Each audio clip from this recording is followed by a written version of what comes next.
What's good, everybody? Thank you for joining Dale Clifford and myself, Todd Smith, on this episode of the No Gimmicks podcast.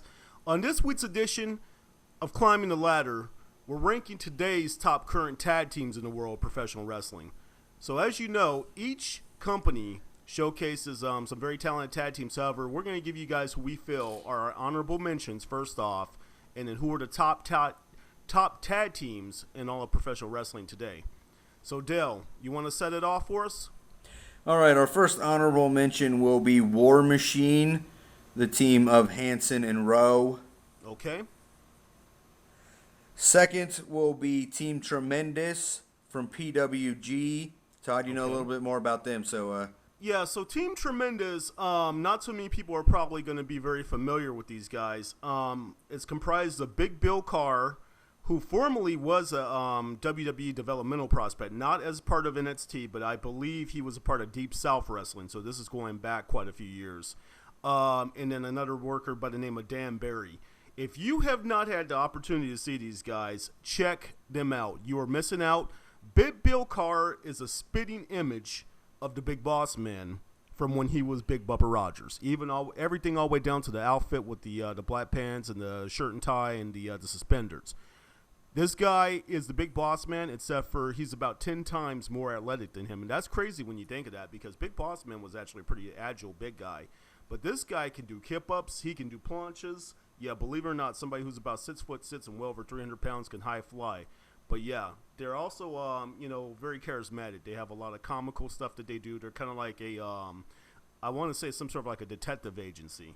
You know, they do this thing where, like, they bag, some things and put them in for evidence. So, like, when they're working against Joey Ryan, they take, like, his lollipop and put it in the evidence bag. You know, little silly things like that to help them get over with the crowd. So, yeah, these guys I actually want to put on the top 10 list. But after some discussion, Dale and I agreed that they should definitely be more in the honorable mention list, because there are several other tag teams that are more deserving of the top 10 spots. Man, your breakdown of them is making me feel bad that all I did with War Machine was mention who they were. I think Hanson and Rowe need a little bit more pub in the fact that they were just recently the ROH Tag Team Champions until they dropped the titles to the Addiction.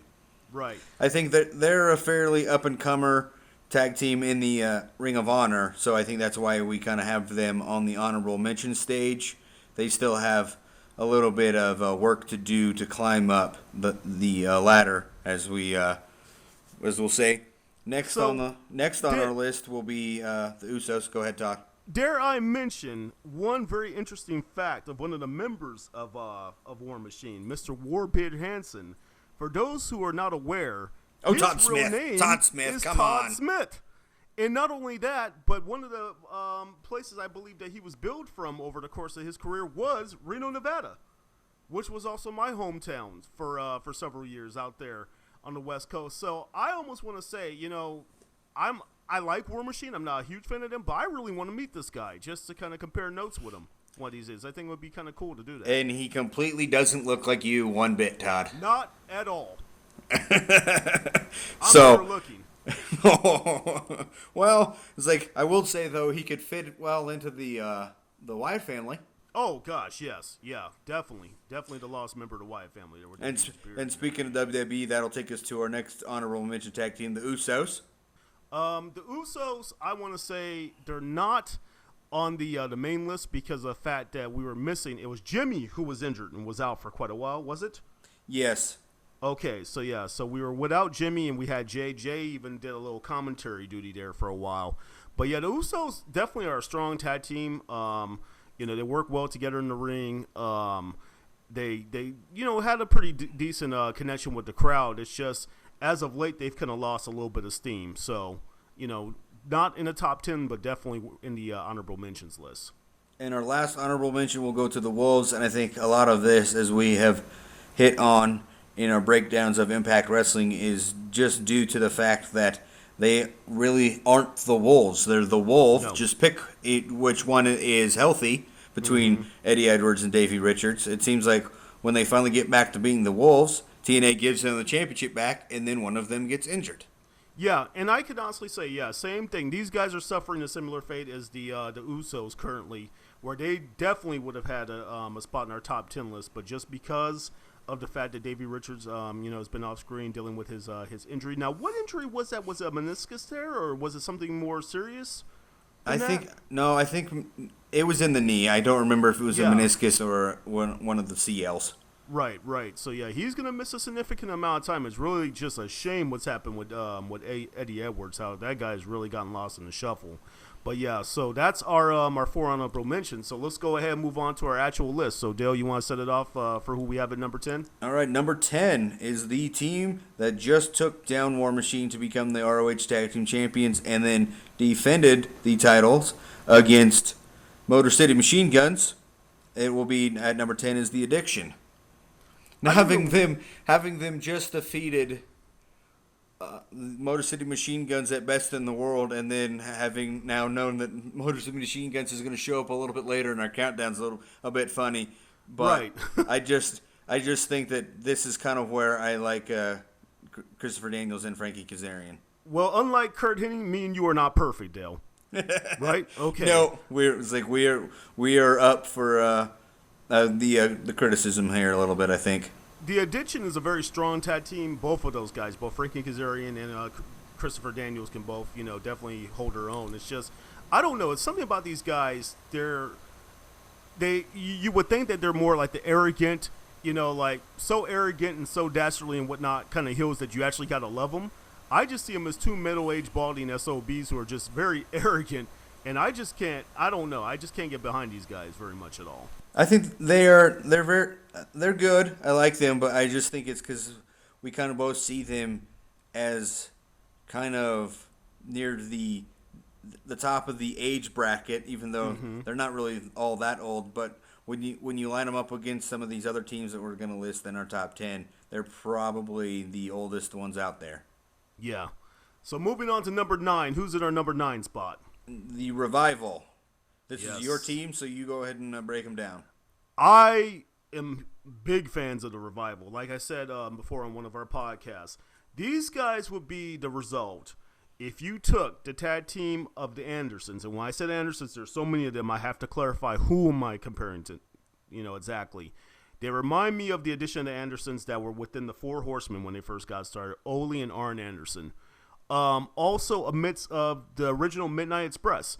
And when I say the original Midnight Express, I'm not talking about the Midnight Express from the Indies, because I know that was a different set of guys there. I'm talking about the ones from NWA Jim Crockett Promotions with Loverboy Dennis Condrey and Beautiful Bobby Eaton.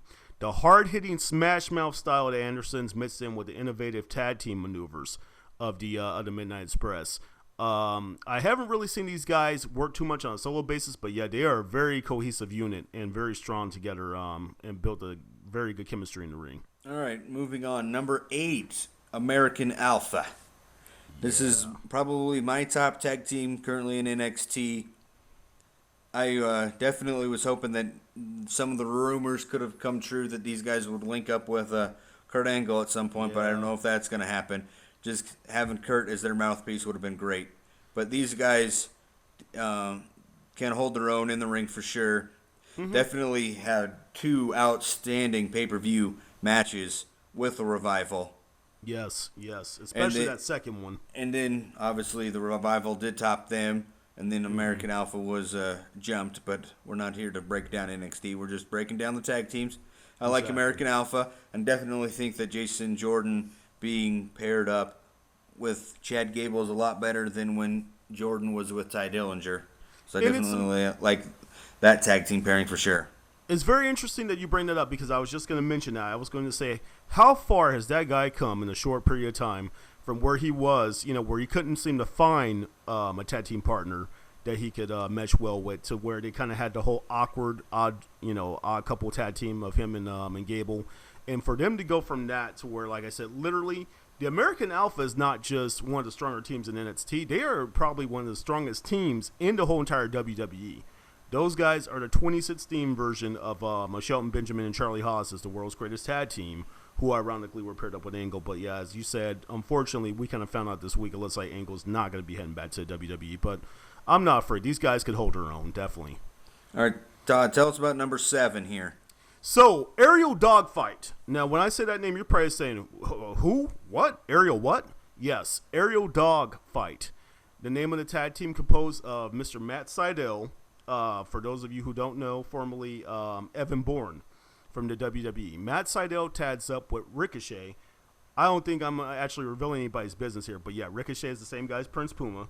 For those who didn't know, from Lucha Underground, these guys are a just flat out, I mean, high flying, all over the place action tag team from New Japan, and they have one of the coolest finishers in the business right now. And it's not anything really too far fetched. Matt Sydal and Ricochet both climbed the turnbuckle at the same time, and they both hit the two members of the opposing team with shooting star presses at the same exact time. Oh, and wow. It just looks so fluid and so beautiful when they do it, man. I mean, it's timed out perfectly. It's like one of my favorite finishers. And Alrighty. currently, I believe they're also, I want to say, the junior tag champs. I want to say that they're the junior tag champs from over there in New Japan right now as well, I believe. Gotcha. And here, as I mentioned earlier, kind of comes to our little odd moment at number Yeah. 6 is the Motor City Machine Guns. Right. I definitely think, though, if these guys get back in and start gelling and hit their stride, I believe that this is a justified spot for them.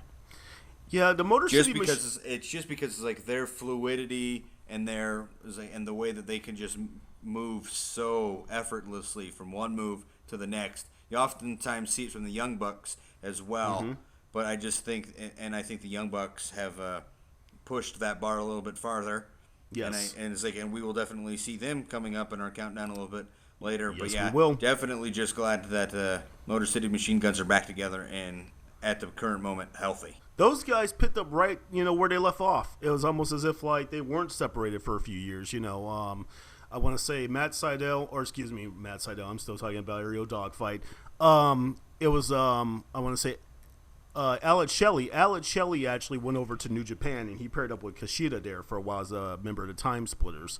And then Chris Sabin kind of broke off and did his own thing. But yeah, those guys, they just weren't the same when they weren't together. I'm very glad to see these guys back together. And yeah, like you said, Dale, I'm looking forward to seeing what else is coming up from them in the future. So moving on to a tag team, I'm going to let you kind of elaborate on a little bit further. Oh, come on, Todd. WWE. I'm sorry, I just can't do it, man. They're stale, just like their cereal bootios. Oh, the long climb, I should say, of the New Day that I think now is seeming as we're getting ready to go back downhill. Mm-hmm. I was at WrestleMania 31. They were being pushed to us as a face. And I just remember chanting, "New Day, go away. New Day, go away." Mm-hmm. But a couple months ago, you know what? I was in on the New Day Rocks chants.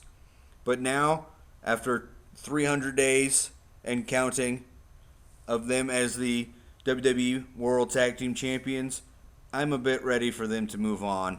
Yeah, me the same. At least from them being the champions and maybe kind of just getting a kickstart and a new twist to what they are doing. Yeah, me the same. I was one of the few people who probably actually dug these guys more as heels rather than faces.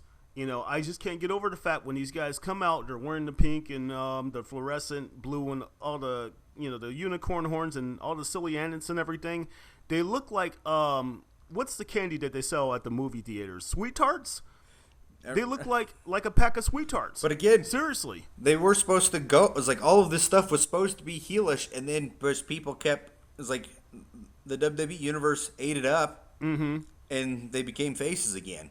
Yeah, but I definitely think they got to find some way to try to be heels again. They need to. And like I said, I'm not sure what it's going to take to reinvigorate that stable. I don't know. One of them maybe needs to leave or possibly bring somebody new, in or something like that. But yeah, I think they definitely need to go in a different direction. Not to get too carried away, but I do think something is coming up with Xavier Woods and the Wyatts. Yeah. Okay. We didn't touch on that one. But obviously we're not trying to break things down here. We're just talking about the tag team. So we'll move on to number 4, which will be Jay and Mark Briscoe. Go ahead, Todd. Yes. Them boys, the Briscoe brothers, reach for the sky, boy. I like these guys, man. I always have liked the Briscoes, and I have been watching ROH for, quite a while here. Like I said, this is my second go-round with ROH. I watched them on the HD Net days back in the day, before they kind of made the move over to Sinclair, because There was a few year gap in between there, and I picked it up all over again. But I remember when ROH first got started around the same time that TNA did, seeing these guys when they first, were coming into the business. They were so young. They didn't have the facial hair and the tattoos. They were wearing singlets and whatnot. They look nothing like they do now. If you go back and watch some old videos of Mark and Jay when they first got started, and to see where they're, how they've all come together, with their physicality in the ring, and they definitely connect with the crowd. I love the theme music. I love the backwoods. Where they're from, Delaware, right? The whole demeanor, the whole redneck demeanor that they got going, the redneck kung fu and all. I enjoy these guys. Whenever they're on ROH, I'm always tuned in. And I don't turn my eyes away from the screen. And the Froggy Bow. The Froggy Bow, yes. From Mark, and then obviously the Jay Driller. Jay Driller. I love the Jay Driller. That's one of my favorites. Yeah, definitely like these two guys. I definitely like them paired up more as the tag team, even though Jay has had a phenomenal run at the top as a singles guy. Agreed. I definitely like them as the brother tag team. All right, and now to our top three. Mm-hmm. This is a tough one, and I think we are combining their double effort to put them into the top three. We got from the Bullet Club / the Club, Anderson and Gallows. Yes, and I'm looking at this list right now, and I'm noticing one thing.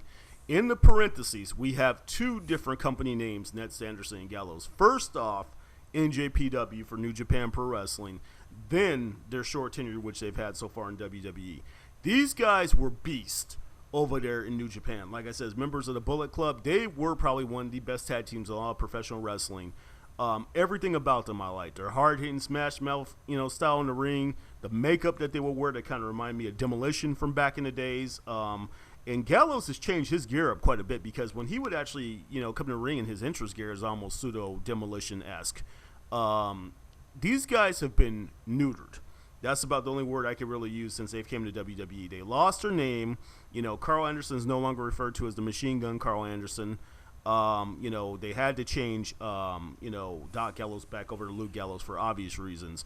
But like I said, as of late, we kind of begin to finally, see slowly but surely over the last couple of weeks how they paired up with AJ, and they're kind of finally beginning to show some of their stuff, that they did back in New Japan, like the kanji lettering on their uniforms or on their outfits, the bullet holes, riddled throughout their ring gear and whatnot. So I'm excited as to what these guys possibly can do, but this rating at number 3 is basically based upon what they did in New Japan. Agreed, Dale? Agreed. Okay. All right, number 2, Kyle O'Reilly and Bobby Fish, better known as Red Dragon. Yes. When it comes to Red Dragon, like I said, there's two types of tag teams. You have tag teams where you basically have two guys who don't really have much going on, in their careers, and they pair the two of them together to try to see, what you can get out of them. Or you have two very solid wrestlers that, can act as both a tag team or, as solo competitors on their own.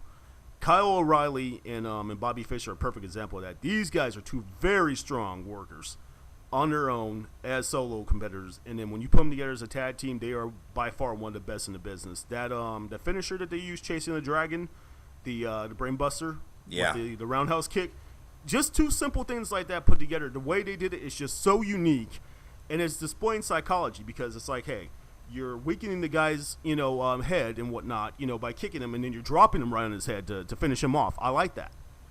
Yeah, and obviously these two are very well-rounded as singles competitors. As we know, Kyle O'Reilly was in Best of the Super Juniors. Mm-hmm. And then Bobby Fish is the current ROH television champion. So Yes. And O'Reilly, as I said once before, had one of the most memorable matches of 2015 against Kushida. If you have not seen that, it's a 45-minute long match, a long cup of coffee, but check it out, folks. All right, and last but not least, the one thing I do want to mention before we do our number 1 current tag team, it might be pretty obvious if you paid attention to us with some of our mentions, but no Lucha Underground teams, because they don't really have tag teams. They have they don't. Trios, and we didn't include any trios into this. We just broke down tag teams. So with that being said, our number 1 current tag team in professional wrestling is the captains, plural, of the Super Kick, the Young Bucks. With out question, undisputed, the best tag team in all of wrestling today. Once again, I have to say this. I have watched ROH for a long time, and I remember when these guys first came in. I was not that impressed by them. I remember the run that they had over there in TNA as Generation Me. I was just going to bring up Generation Me. Kind of hurt them a little bit. And Jeremy Buck, that was lame. That was just a watered-down version of what they, possibly could be in their full potential. But it's funny because in my little gap that I spent not watching ROH, these guys really came into their own. And their own thing is just the insane amount of super kits that they deliver, the charisma that they have, being able to connect with the crowd, using the suck it chant, the Too Sweet from the New World Order, plus the fact they've just gotten stronger in the ring. They haven't really put on much size or anything. They're still about the same size as I remember them from when they first started out. But yeah, these guys can go. Okay. Yeah, when I first saw these guys, I was like, oh, it's a rebrand of the Hardys. That's what you thought, right? That's what I thought. But wow, these two guys, in terms of what they do in the ring, surpassed what Matt and Jeff can do. Well, not so much maybe Jeff, but definitely Matt Hardy. Without question. Like we said, I don't know where Matt's head is nowadays. But I definitely agree with the comparison. Yeah, when Matt and Jeff first came on the scene, they didn't quite look like what they did now, more like in the extreme style. They looked more like the Young Bucks wearing the colorful, tights and the tassels and wearing the headbands and stuff. And they kind of reminded me of the Rockers from back in the day, when Shawn Michaels and Marty Jannetty were together. So those three tag teams are very, close to each other in terms of looks and style in the ring and whatnot. But yeah. And it's just kind of interesting as you look at those three, and then you kind of just shift in the way that professional wrestling has changed over the generations. Correct. From the Rockers to the Hardys to the Young Bucks. And then you can kind of just look at that spectrum as in where we are in wrestling as a whole into kind of now WWE is just having to make that entire change as well. Yeah, because the Young Bucks are tiny. They're not going to win any powerlifting contests or anything like that, or any pose downs. Those guys are scrawny. Yeah, me and you look like giants standing next to them. I mean, we're not that big, But the thing is, it's all with their heart. It's all with their heart and their their ability to, like I said, these guys are in tip-top shape because the amount of crazy, insane dives that they're able to do, the high-risk aerial maneuvers, and the fact that they only just recently suffered one of their, I'd say serious injuries over the course of their career is just mind-blowing to me. Because I think it's beneficial to these guys that they did not sign with WWE and that they stayed with ROH and New Japan. They decided to go that route because they are able to display all the moves that they're able to do. Absolutely. I think they have gotten to a point where they know what they are and they want to stay what they are. Because WWE tends to want to change you up a little bit to kind of fit what they like to do. And I don't know if that would, and that was an perfect example is the changes that we've seen to Anderson and Gallows from what they were in New Japan. Yes. So obviously, you definitely, I would assume that the Young Bucks would change. I definitely think the super kick parties would be way limited if they existed at all in WWE.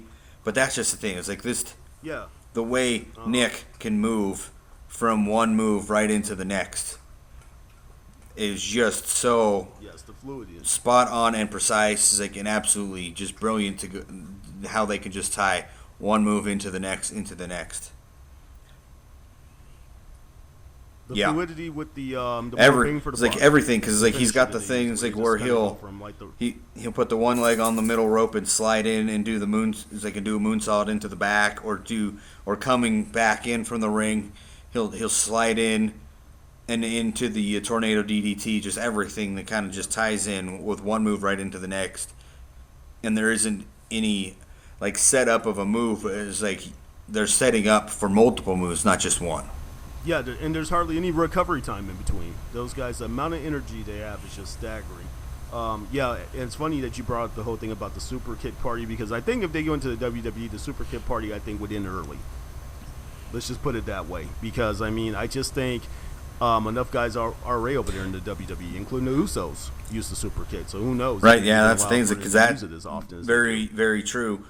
The team that uses the super kick as a tag team in the WWE is the Usos. Are you really going to bring in another team that it lives and dies on the super kick when you already have a team that's been established to your audience using the super kick? The Young Bucks are going to kind of come off as copying, even though it's like the outside WWE world is going to know really what the Young Bucks do.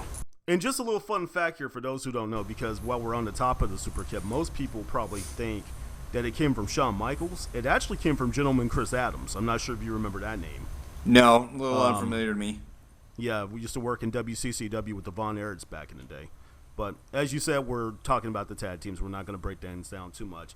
And actually, at this point, I would like to say thank you for joining us for this edition of the No Gimmicks podcast, Climbing the Ladder, as me and Dale broke down the top current tag teams of today. So we encourage you to visit our YouTube page and to subscribe. Check out our previous content that's available. Like us on Facebook and follow us on Twitter. And look out for our updates. Usually they're posted, I'd say, usually midday on Monday afternoons. And I'll be posting my links up on my personal LinkedIn account. So for Dale Clifford out there in Fernley, Nevada, I am Todd Smith. Thanks for joining us for the No Gimmicks podcast. You guys have a good week, and y'all take care.